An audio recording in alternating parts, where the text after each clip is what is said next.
최고의 인생을 위한 매일의 마음 자세. 젊었을 때는 시간은 충분히 있다거나 시간은 아무리 써도 없어지지 않는다고 생각하기 쉬운 법이다.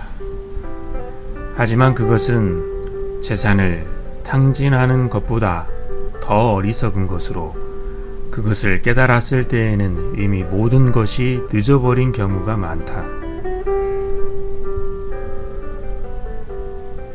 오늘의 1분을 비웃는 자는 내일의 1초에 온다. 재물을 지혜롭게 사용하는 것보다 시간을 지혜롭게 사용하는 것이 훨씬 더 중요하다. 자투리 시간을 공백의 시간으로 만들지 말아라. 누군가를 기다리는 시간이나 이동하는 시간에는 편지를 쓰거나 책을 읽는 것이 좋다. 한창 젊을 때에 한가롭게 세월을 보내는 것은 좋지 않다. 나중에 나이가 들어 정말로 힘이 없어지면 그때 가서 쉬어도 충분하다. 짧은 시간이라고 해서 아무것도 하지 않으며 헛되이 보내버린다면 나중에 되찾으려 해도 찾을 수가 없다. 한번 흘러간 시간은 되돌아오지 않는 것이다. 시간을 지혜롭게 사용하는 방법 중에 하나가 일의 우선순위를 정해 처리하는 것이다. 새롭게 놀면서 자신을 발전시켜라. 젊은이들은 그야말로 젊기 때문에 자칫 잘못하면 자신의 기호와 상관없이 외형적인 즐거움만을 선택하기 쉽다. 놀기 잘하는 한량이 멋지게 보일 수도 있겠지만 그들의 종착역이 어디인지 알고 있느냐? 지금 즐기고 있는 놀이를 생각해보라. 그 놀이를 지속해도 될 것인지 아니면 뭔가 문제가 있는지 검토해보지 않으면 안 된다. 친구와 술을 마시거나 식사를 하는 것이 즐겁다면 그것을 즐겨라. 하지만 과음이나 과식으로 인해 괴로움을 당하지 않을 정도로 절제해야 한다. 사교계의 사람들과 교류하는 것도 좋다. 물론 대화의 내용은 충실하지 않을 수도 있지만 삶의 활력을 찾을 수도 있고, 특히 그들의 태도를 보고 배울 점이 있을 것이다. 너 자신만의 놀이를 찾아내. 그것을 충분히 즐겨라. 하지만 결코 타인을 모방하거나 흉내낼 필요는 없다. 일의 기쁨을 아는 사람만이 휴식의 즐거움을 안다. 아침에는 공부, 그리고 저녁에는 놀이로 시간을 구분하여 사용한다면 훌륭한 사회인으로 인정받을 수 있을 것이다. 아침에는 책으로부터, 저녁에는 사람으로부터 배우도록 해라. 이것을 실천하자면 더 이상 한가하게 보낼 시간은 없다. 일에 대한 평가는 남이 해준다. 일에 온 힘을 다하면 남의 평가를 순순히 받아들일 마음이 생긴다. 하지만 남의 평가에 신경을 쓰면서 하는 일은 값진 노동이라 할 수는 없다. 한 가지 일에 전력을 다 기울여라. 가장 소중한 일을 먼저 하라. 오늘 할 수 있는 일은 절대로 내일까지 미루지 마라.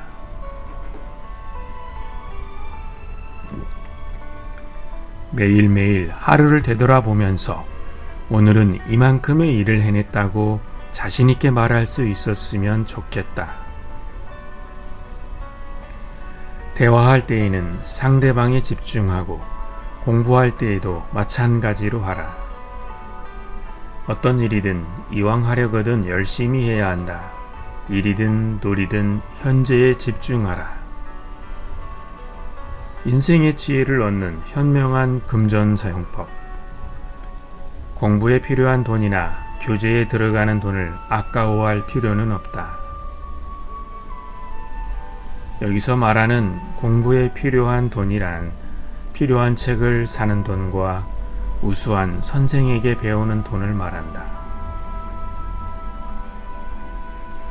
지혜로운 사람은 돈도 시간과 마찬가지로 확대해 쓰지 않는다. 자신이나 사람들을 위해 도움이 되는 것, 지적인 기쁨을 얻을 수 있는 일에 돈을 쓸 뿐이다. 필요하지도 않은데 값이 비싸다는 이유만으로, 즉 자존심을 만족시키기 위해 물건을 사는 것도 좋지 않다. 건전하고 견실한 영혼을 가진 사람은 어디까지가 자신의 손이 미치는 범위이고 어디부터가 손이 닿지 않는 범위인지 잘 알고 있다. 자만하여 제 분수를 모르는 섣부른 사람은 우리 주변에도 흔히 있다. 자신의 모양이 굳어지기 전에 할 일. 전투기 조종사로 스페인 내전에 참가한 생텍쥐베리는 전투 중에 포로로 잡히고 말았다. 얼마 지나지 않아 사형이 집행될 것임을 직감한 그는 잠을 이루지 못하고 뒤척이다가 주머니를 뒤져 담배 한 개비를 물었지만 성량이 없었다. 할 수 없이 간수를 불러 불 좀 빌려달라고 부탁했다. 간수가 다가와 성냥불을 긋는 순간 생텍쥐베리는 희미한 미소를 지어 보였다.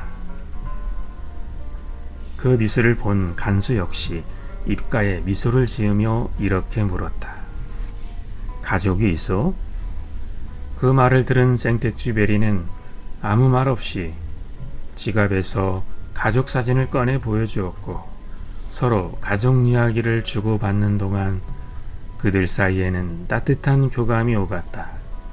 그 순간 좌우를 두리번거리던 간수는 슬쩍 감옥문을 열어주었고 생텍쥐베리는 간수가 조용히 지켜보는 가운데 감옥을 빠져나왔다. 항상 미소를 지녀라. 아무리 뛰어난 인간일지라도 볼품없는 구석이 있고 하찮은 인간일지라도 뛰어난 구석이 있다. 또한 아무짝에도 쓸모없는 인간일지라도 어딘가 장점이 있고 엉뚱하게 훌륭한 일을 해낼 때도 있다. 그것이 바로 인간이다. 독서에 흥미를 갖는 일이 왜 중요한가? 책 읽는 방법도 습관이다.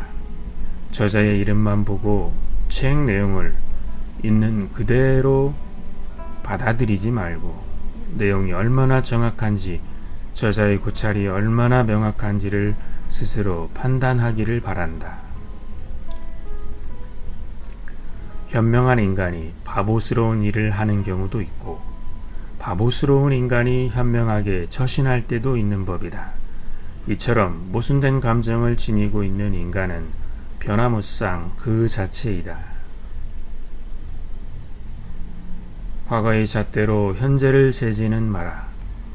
단정적으로 과거에도 그랬으니 현재에도 그렇다고 말해서는 안 된다.